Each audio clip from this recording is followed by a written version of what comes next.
Hello Tuni KUKI News be hin ngai lao zo se na bon cha ven lem na hi bin Tuni I holim na deu hi a hi la China missile hi India gam sunga kemo in hi chi missile hi tu le tu a hi DRDO ho hin aboi PV ti ho zo mo a hi in hi chi chung chang ho hin sai hi tin chule KNFS hon Suhthen na Thuphon a hin bol lo ve ti zong hi mo a hi in hi chi bana chu KUKI cha te ZING NIKHO le hin ki ho na ho zong ding a hi in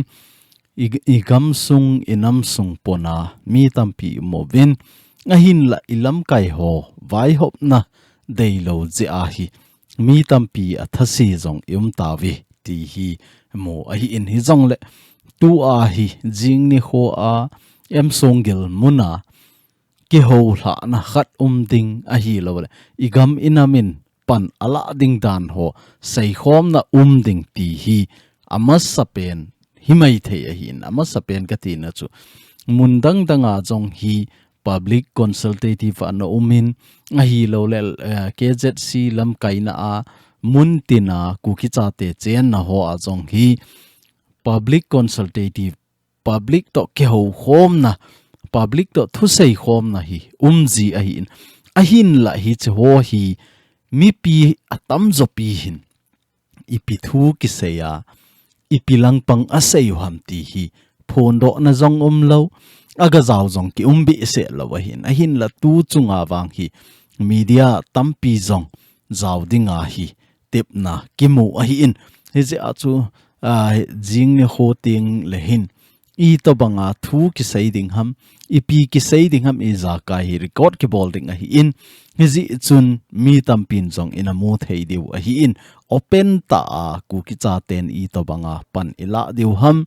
I to bang to gon enei deu ham ti pa hi mi zo se tep na hi nei je wa chu ZING NIKHO hi ama sapen a hi ti a chu iga sei hin tin tu hin tu ni ai ho lim na ding ho aban bana hin sei hlau tin gam dang danga thu so ho jong ga sei hi tin aji chu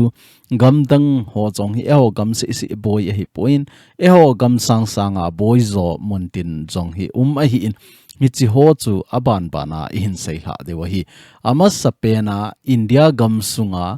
China missile PL-15 kiti hi anaki mo in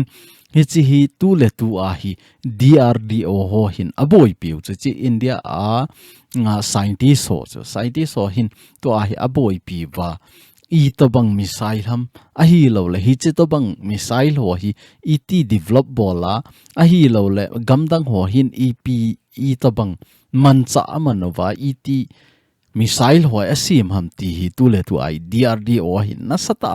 aboi pi chu India in missile anei poi ti na hi di lo pi chu jong le China hut sim China a kisim missile ho hi I to banga asim ham iti aman chaw ham a hi lo le hi chin I chan ge leng theya I chan ge ato kha theam ti pa hi hol sil na ne oi chu hi che to bang hi masang laya patna World War 1 World War 2 laya jong hi chi to bang hi ana chu ti chu gam khat ahung ki do ting hin gam khat sunga missile a hin ka mo abona po hi lo chu a hian khat hi ana po ke lawai ta chu ana loi jong chu hi chi ho chu study a bol jiwa aban le ama wen hi chi to bang thil ho hi amang chawi ti chu a hin mo do ting le hi chiwa mel ma ho jong chun hoi ta ama ho asanga hoi zo chu an sim kin wa an le thu ki jiu chu hi chi to bang hi ana hi in masang laya jong US in USSR an do laya jong USSR 10 missile ho hi lo le rocket bomb len ta ho hi iti ki sim ham ti an het lo a hi wanga chu a hin mo do phat wa ma hon jong hi chi sanga lien zo chu a hin sim wa bomb keu hi lo wa jet fighter hi hen TENG hi hen hi chi ho jong hi gam khat in ama het na a hin sim do wanga chu gam khat to hung ki do ting le hin gam dang ho jong hin hoi ta study a hin bol kit no wa hi chi to bang man cha amano hi ti hi a hin het ting le hi ta chu develop a hin bol wa gam dang ho chong hin gam khat in ama ho idea asim do pa chu hi chi sanga hoi zo a chong chu a hin sim do kin wa hi ti pa chu he the ni de wa neo cha iga sei sau je mo hin din chule tu a India gam sunga China missile PL-15 hi ET amu theom India gam sunga ET hung China in a hin kam ham tele hilo ai hi chi China made PL-15 hi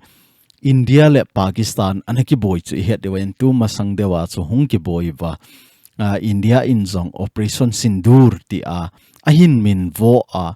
hi chi wa chu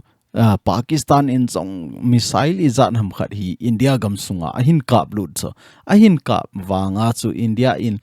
atam zopi hi a kap la a hi wanga mun ong la ya chu ding ho hi an kap la lo hi chi a kap la lo ho khat hi India gam sung India territory a hi an chu a hi wanga po zong po ke lo ba hi ta so anamo khat hi tu chung India ho in amu do hi so hi operation sindur lai thu ta so ami sai hi ai wanga chu tu a hi Indian gam sunga DRDO ho hin aboi pi win hoi ta avet chilna anei ve ti chu hi chi keu hilowa tu a hi DRDO hon aboi pi pau hi chi missile sanga hoi zol phazo sem do theina dinga hi to gon I chanham khat a chi in lakit pa sunga wang hi I chanham khat na develop a hin bol deu hi che ho dodal theina ding a hi lo le hi chi ho sanga hat zo a sem do theina ding to gon ne in ti ti zong hi ngin mo na lin ta au me ti a hi in hi chi India le Pakistan ki boy ma sanga chong chu India gam sunga BrahMos missile ki ti khat hi chi hi India akona misfile ana uma Pakistan gam sunga ana chulut ni ti jong su ina sei che chelai chu KUKI channel in a man layo a hi in hi chi KUKI channel a jong chu kana sei ta in BrahMos missile hi Pakistan gam sunga kilometer izat ham khat ga leng lut na ana po ke so a hi che ho jong chu Pakistan in dem na sangta ta hin nei ti ho jong chu ina sei wa hi ta in a hin la India in hi chi chu misfile a hi ti a jong chu ana sei sa a hi ta in hi chi hi Pakistan hon jong ana mova a hi wanga chu Pakistan hon hi chi BrahMos missile ET ki sim ham ET develop ham ti hi a bol thelo chu aji chu Pakistan gam sunga ko na missile ho hi han bom len ta ta in van leng hi jong le ama ho khut so hi umbi se lo China gama akicho ham a hi lo le US a ko na supply mo ham ti hongen hi a hi in a hin la tu a hi India hi developing country khat a hi in tu ni a China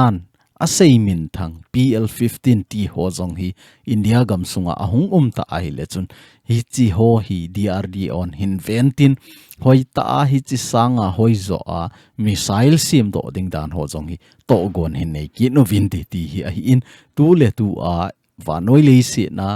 hi chi to Bengal van langa advance mong chu a hi le US le China hi cho US China Russia ti ho hi a hi in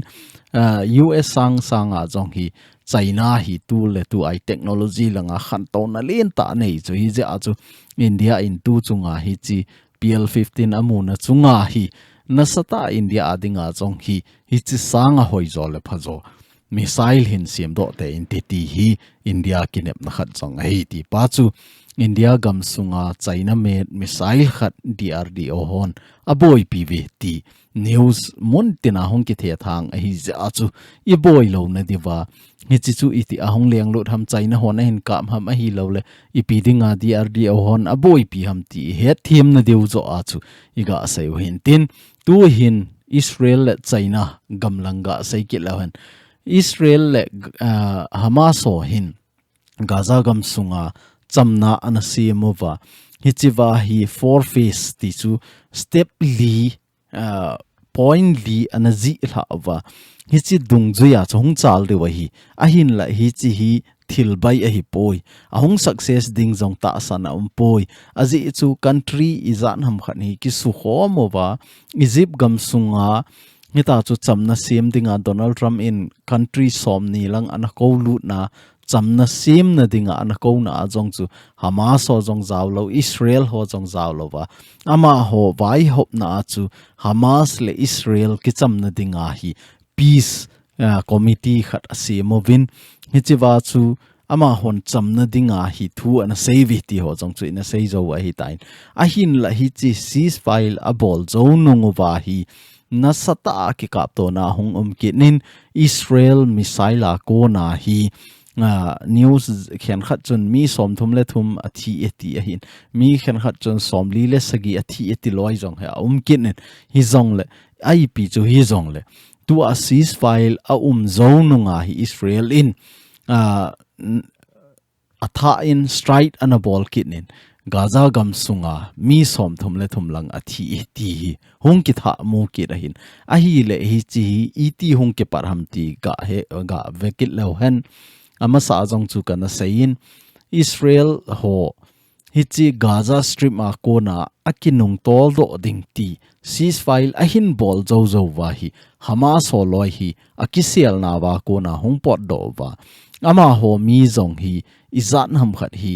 Israel ki thopi ho hi an kap li uvi ti zong chu a video ho in a vet sa lo wang wa sa lim ho phateta hin vet sa wa hi in hi ta chu Hamas ho hung chepan kit wa hi tain hi chi zo wa zong chu tu a Hamas gamsung Hamas ho vai hop na gamsung Gaza strip sunga hi Israel hon international a kona ki thopi na ni le cha hong ho jong ana khamo a hin la hi chi hong lut na ho jong hi ga velo hi chi rafa ki tin la nga kona hi hong lut a hi hi chi ho jong hi a hla ding wa chu ki sei a hi in hi chi ceasefire agreement four phase dung zu ya chu a phase khat jong ki chai ta ani na jong ki chai ta athum na jong ki chai ali na lang chu a hi hi chi ni le cha hla lut ding chu a hi ta in a hin la tu ni chan ge ya hi Israel army ho hi Gaza strip ma ko na hi abona hoi ta ki tol do nai lo chu ki tol do nai lo a hi in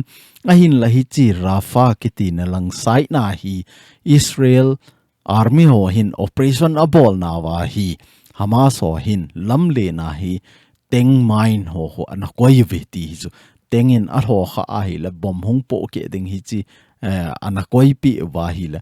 bom chu hung po phan in Israel se pai ho ang pot do wa hi la hi chi wa chu thal anaka moven thal anaka na wa chu Israel ho a kona thulut ki mudan dung zuya chu se pai ni jong athi e ti hi mo a hi in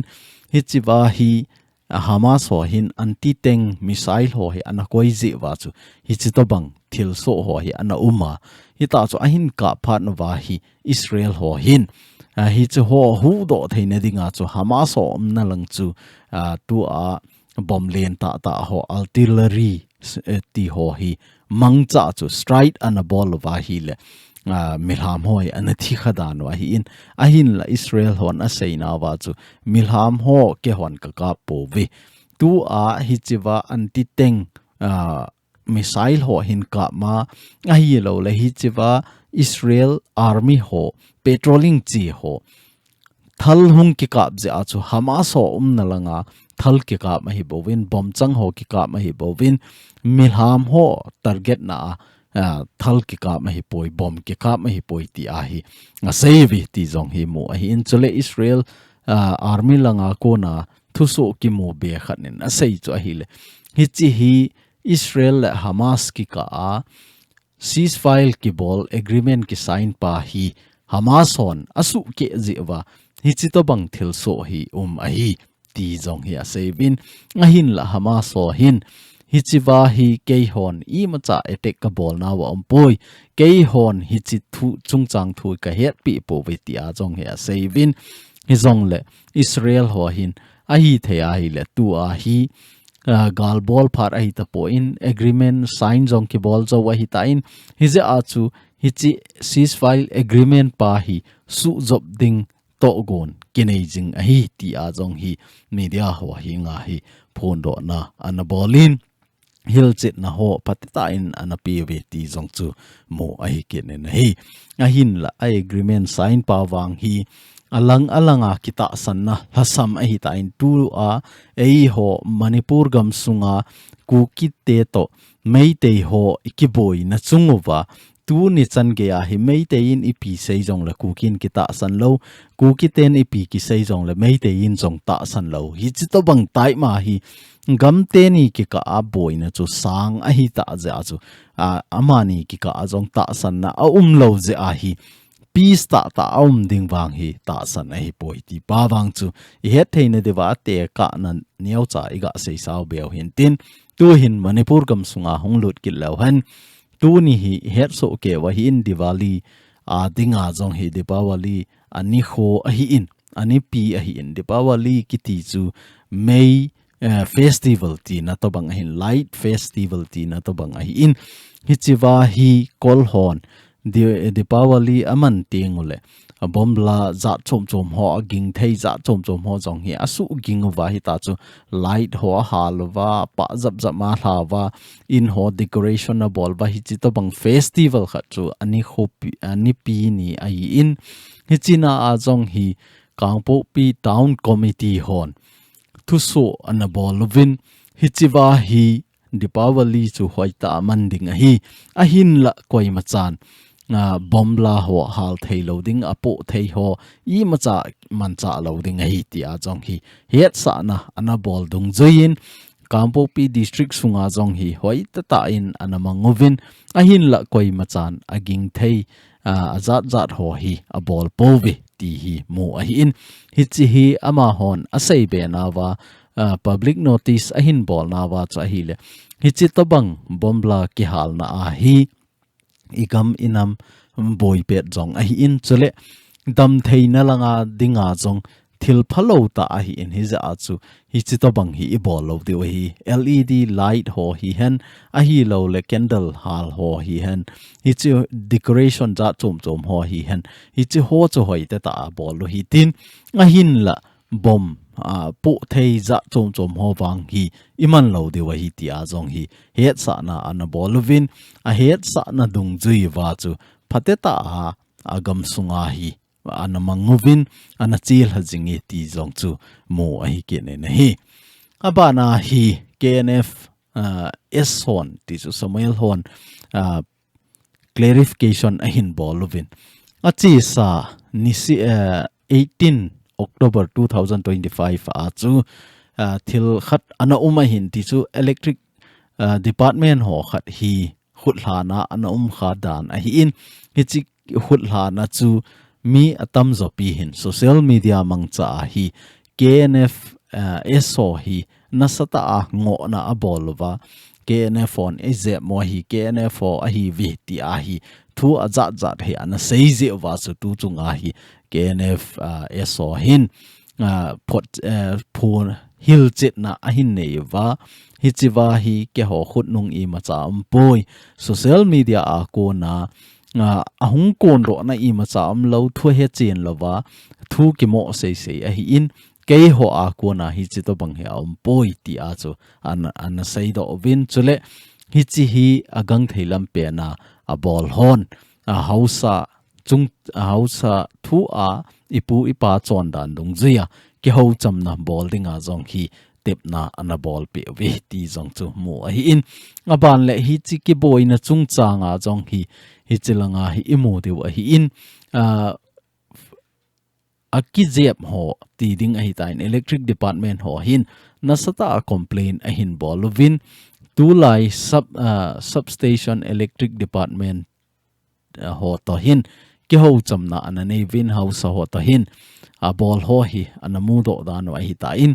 hi chiwa chu ipu ipa chon dan dung juya hi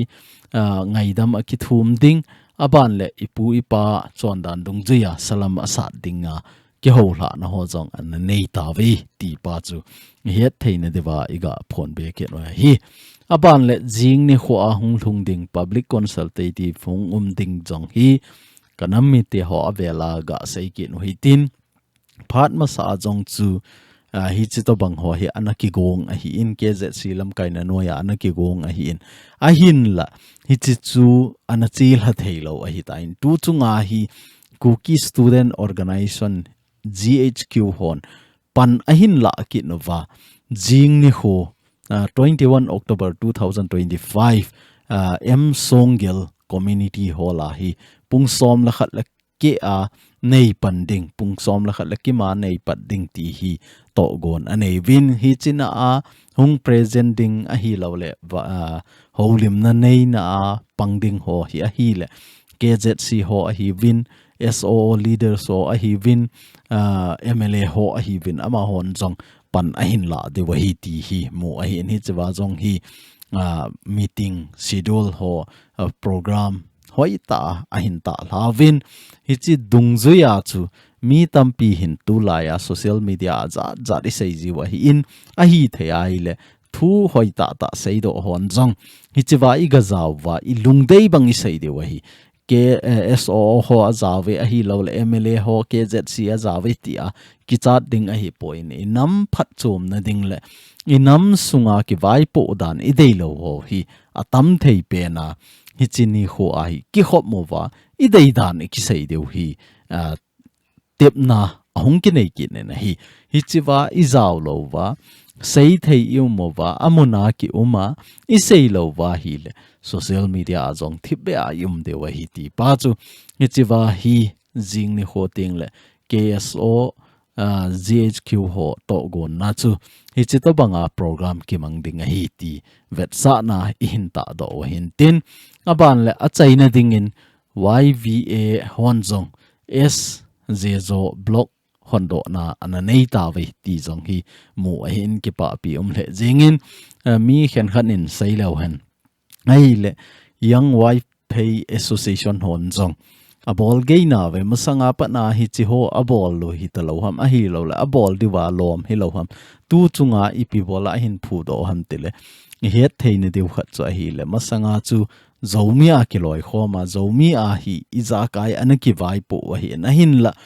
2023 May 23 a boina ahung uma ko na hi chiwa kot le na ki ho na ho jong chu in het de wa hi in VPC LAMKAI na noya vai phei hi zomi hi ta lo ding in vai phei tu vai phei a ki vai po ding a hi tai ti a phone do na a hin nei zo wa pa na hi vai phei hon jong aban ba na hi ama ho vai hop na hi a block nga a hin hop mo ba a block tha hi a hin hon tha wa hi zia chu in a het thim theine diwa neu cha iga se sa wa hin tin chole tu ni a hi chi zezo block langa YVA khendo na leader khendo na ho jong ananeu aban le block hondo na ananei dung zui wa chu LAMKAI ho jong khendo na ananei win hichi jezo block langa YVA LAMKAI dinga president dinga khendo chu a hi le gol hang gen sim lal ama hi president dingin khendo a hi in chole vice president dinga hi pu zamlen kap ama hi khendo ai ki ni ti hi mu ai in chole hi chi hi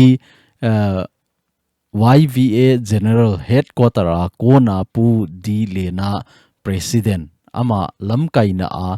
ot taking ho jong ananei sa ta ve ti chu I het theine dewa in phon ai I chi chan chu tu ni a iga holim thei naw le gamdang dang ho thil so chule inam sunga thil so neu khat I het thei dewa lom ho in sei do thei ho hi chi chu hin tin tu ni KUKI news in ve a in ngai ho zo si na chung chi win ka ki pai na bon cha win pathinin phat thei na bo jing taw hen